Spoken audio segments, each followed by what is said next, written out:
दरिया रावी, सतलुज और चनाब के बलाई इलाकों में तेज़ बारिशों की पेशगोई कर दी गई है। कैचमेंट एरियाज में मुमकिना बारिशों के बायस तीनों दरियाओं में सैलाबी कैफियत पैदा होने के खदशात सामने आ गए। मुतल्लिका इदारों को तैयारियां मुकम्मल करने की हिदायत जारी कर दी गई हैं। लाहौर से सुहेल कैसर रिपोर्ट कर रहे हैं।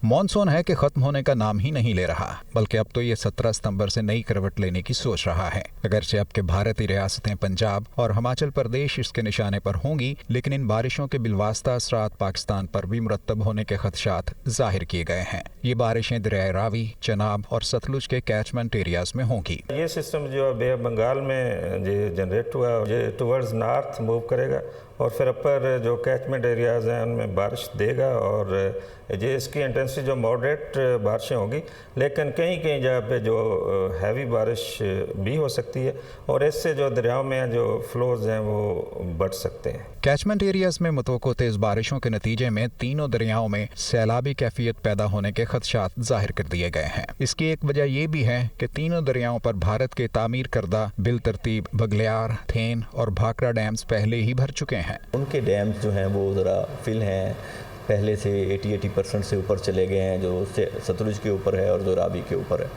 तो वो अगर पानी इंडिया वहाँ से अगर वो पानी उनके डैम्स जो कि फिल हो चुके हैं, अगर बारिशें बहुत ज़्यादा हुई वो फिर शायद इन दरियाओं में पानी आए, तो उसके लिए हमारा जो कंटीजेंसी प्लान्स हैं वो तो पहले से तैयार हैं। दरियाओं के साथ साथ इनसे मुल्हिका नदी नालों में भी सैलाब की पेशगोई की गई है। दरिया रावी, सतलुज और चनाब में मुमकिना सैलाब के जो खदशात जाहिर किए गए हैं, ज़रूरी है कि इन खदशात को हल्के में हरगिज़ मत लिया जाए, इसलिए कि पहले ही हम अपनी बहुत सी कोताहियों के बायस अपना बहुत सा नुकसान करवा चुके हैं।